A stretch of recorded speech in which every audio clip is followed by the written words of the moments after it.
Gente, vamos falar agora da fisiologia da reprodução. Fisiologia da reprodução, tá? Porque como ocorre a reprodução, todos nós já sabemos, né? Espero eu que os senhores saibam como ocorre a reprodução. Mas agora a gente vai falar da fisiologia dela, tá bom? Então vamos lá. A fisiologia da concepção, gente, ela inicia-se aonde? Nas trompas. Lembra que eu falei que o óvulo vai até as trompas? Beleza. A fecundação ocorre na primeira porção das trompas de Falópio. Um único espermatozoide atravessa a membrana, carregando 23 cromossomos não pareados, tá? Imediatamente esses cromossomos isolados se combinam com outros 23 cromossomos, que também não estão pareados, que existem no óvulo, passando a formar um complemento ali de 46 cromossomos em 23 pares. Então é como se, imagina que é excursão, e aí a professora coloca meninos de um lado, meninas do outro. Entenderam? Então, no ônibus do espermatozoide só tem meninos. E no ônibus do óvulo só tem meninas. E aí, quando eles se encontram, formam casalzinhos. Ok? Eles não têm pares. Os pares só se formam quando o espermatozoide encontra o óvulo. Tá bom?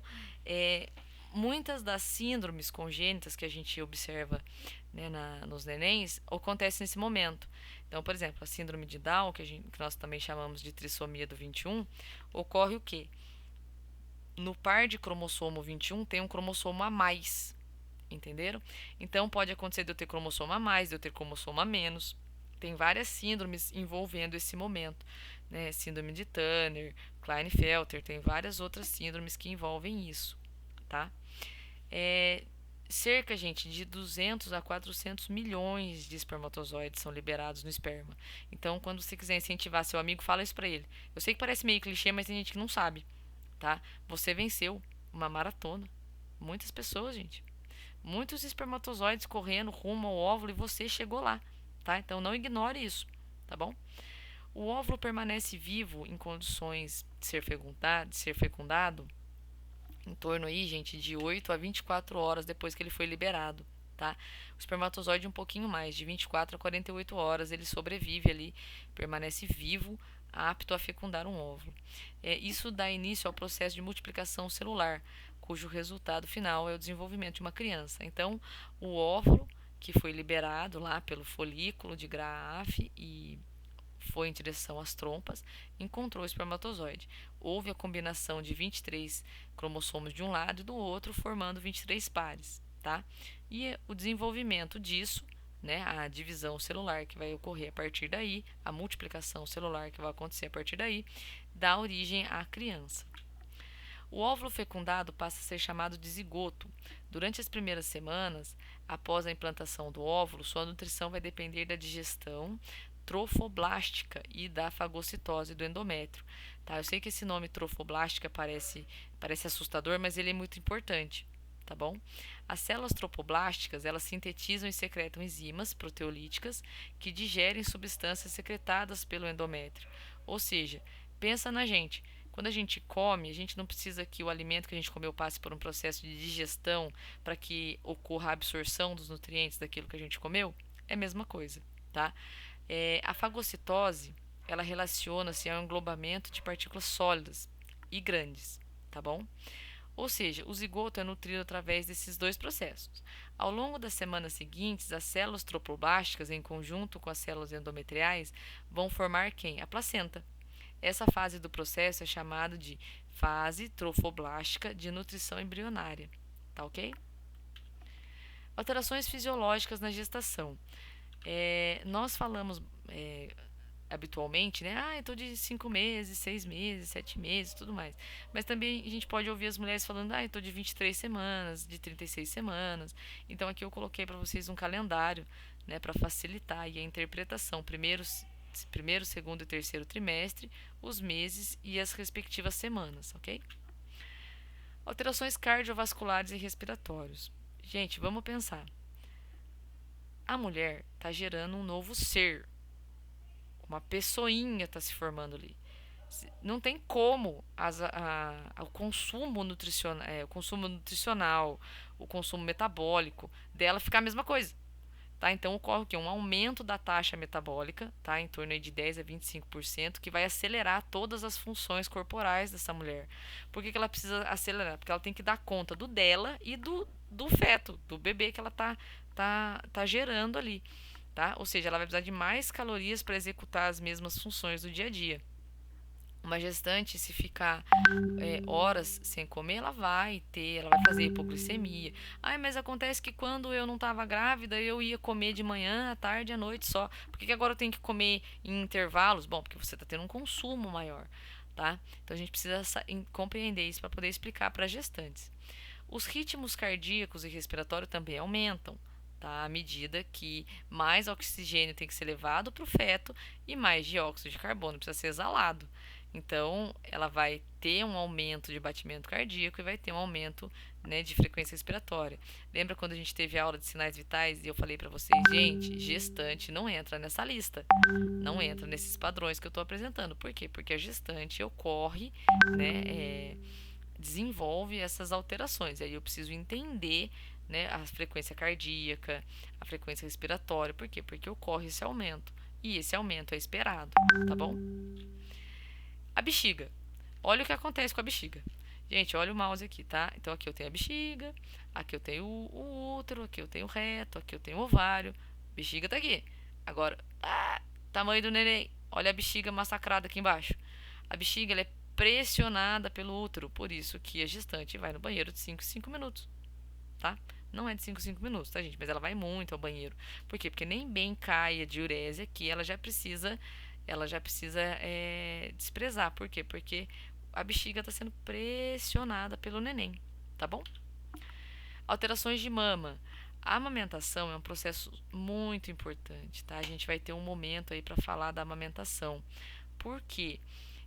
Tem que ser, gente, um momento de felicidade para a mãe. Porque até então o feto estava dentro, o bebê estava dentro, agora o bebê está para fora. Esse vínculo, esse elo, ele tem que continuar.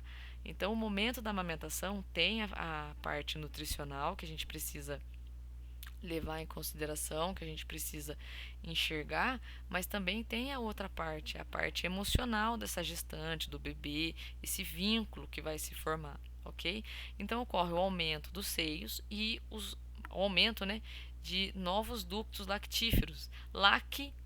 Lactífero vem de laticínios, leite, né? Então esses ductos são aí responsáveis pela formação, né, do leite materno. Na auréola também acontece algumas transformações, ocorre o escurecimento dela, tá? E o aumento do número dessas protuberâncias aqui, ó, que eu chamo de tubérculo de Montgomery. Esses tubérculozinhos aqui também aumentam. Isso tudo aqui vai né, toda essa alteração tem a finalidade de quê? Proteger a mama, tá, gente? Proteger ali o tecido do mamilo por onde, né, vai sair o leite. Alterações gastrointestinais. Nos primeiros meses é comum enjoo e vômito, né? O maior motivo é o aumento da produção de progesterona. Nos 3 primeiros meses, esse hormônio é gerado principalmente no ovário. Ele evita que o corpo rejeite o feto e aumente o endométrio, tá? Tecido interno do útero, que se não estiver bem desenvolvido pode provocar aí um aborto espontâneo, ok? O problema é que ele também deixa o sistema gastrointestinal mais lento, o que resulta em mal-estar. Depois do 3º mês, a placenta é quem passa a produzir a progesterona e o organismo começa a se acostumar com ela, diminuindo os enjoos. Algumas mulheres, porém, continuam passando mal, né, após esse período. Pode ocorrer também constipação devido à baixa atividade intestinal. O que a gente ouve é que tem mulheres que falam assim: eu não senti nada na gravidez, mesma coisa que nada. Tem mulher que quase morre, que a partir do momento que pegou o resultado do exame até o parto tá vomitando, né? Então isso varia de mulher para mulher, ok? Tem algumas mulheres que falam: você enjoou muito é porque seu neném tem muito cabelo. Isso é mito, tá? Se alguém ouviu alguma comprovação científica, algum estudo falando isso, por favor, me mande. Eu particularmente nunca ouvi. Eu tenho um caso na família que a criança nasceu, tipo, com mais cabelo que muito adulto. E a gestante não teve absolutamente nada de enjoo, tá bom? Alterações musculoesqueléticas. Gente, olha essa imagem aqui onde eu tô passando o mouse. Essa aqui é uma mulher não gestante. Olha a coluna dela. Agora imagina se aqui tivesse uma barriga com essa coluna. A gestante ia cair para frente. Por quê? Porque tem um peso aqui na frente. Então o corpo ele é obrigado a fazer o quê? Um desvio. Esse desvio tem o objetivo de equilibrar o centro de gravidade da mulher para que ela não caia para frente, tá bom? Então ocorre essa variação aqui, tá? Também vão acontecer outras coisas, uma sobrecarga e uma fadiga da musculatura, tá? Por conta de toda alteração biomecânica que vai acontecer aí, ok? O hormônio da prolactina ele leva a um maior aumento da retenção líquida. E aí o que acontece? Muitas gestantes acabam ficando demasiadas. A gente precisa acompanhar essa gestante de perto. Tem gestante que a gente observa que ela não tem nem tornozelo, de tão inchada que ela tá. Precisa dar uma atenção para essa gestante, ver o que pode fazer para diminuir esse inchaço, né? O obstetra precisa estar bem próximo para verificar essa retenção de líquido, tá? Isso precisa ser acompanhado, não é pra gente tratar assim, tipo, é normal. Ok, mas até um certo ponto, tá? O quadril. Ao contrário do que muita gente pensa, esses dois ossos aqui, ó, tá? Eles não abrem. Tipo, eles abrem, mas eles não se separam. Aqui existe tá? Uma cartilagem. Essa cartilagem, ela não, tipo, abre o quadril. Ela estica, tá? Ela ocorre o quê? Uma dilatação dela, tá bom? Então, nos humanos existe a cintura pélvica, que é composta por dois ossos, tá? Chamados de ilíacos, que ficam de um lado e do outro do sacro. Nas mulheres, esses ossos se posicionam de forma mais aberta, fazendo com que a mulher, né, tenha um quadril mais largo, justamente para poder acomodar o seu bebê. Então, se você tem o hábito de assistir aquele CSI, Investigação Discovery, pode ser que você já tenha ouvido falar do legista identificar uma ossada pelo quadril. Identificar não a pessoa, mas se é homem ou se é mulher, tá? Durante a gestação, uma das mudanças que ocorre é a alteração hormonal. Dentre outros objetivos, tem a função de proporcionar um aumento da elasticidade dos tecidos, para que o corpo possa se adaptar aí ao crescimento do bebê.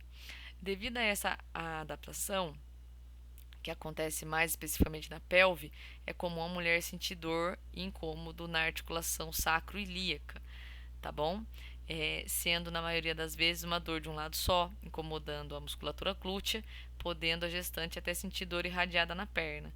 É quando a gestante começa a caminhar e tem aquelas travadas na perna. Ela fala assim, mas eu vou andar, vou dar um passo e a minha perna trava. Nem que a perna trava, é que tá doendo, tá? Pode ser que trave também, tá, gente? Mas essa dor, esse incômodo é por conta disso. Essas dores na articulação sacroiliaca são provenientes das tensões musculares causadas pelos desvios posturais já existentes e enfatizados nesse período, ou somente adquiridos na gestação. Então, ou essa gestante pode já ter algum problema, tá? E aí esse problema se acentua na gestação, ou ele pode vir e ir embora durante a gestação. Essas alterações só aconteceram por conta do bebê. E aí é vida que segue, tá bom? E aqui a gente vai encerrar a nossa aula 1 com essas alterações. Eu disponibilizei para vocês aqui a referência bibliográfica, tá bom? Qualquer dúvida, vocês por favor me procurem, podem mandar no WhatsApp, podem mandar no privado ou no grupo que eu vou estar à disposição para responder, tá? Muito obrigada pela paciência de vocês, pela capacidade de adaptação que nós estamos tendo, vocês principalmente, tá? E eu deixo aqui o meu parabéns e o meu obrigada pela atenção.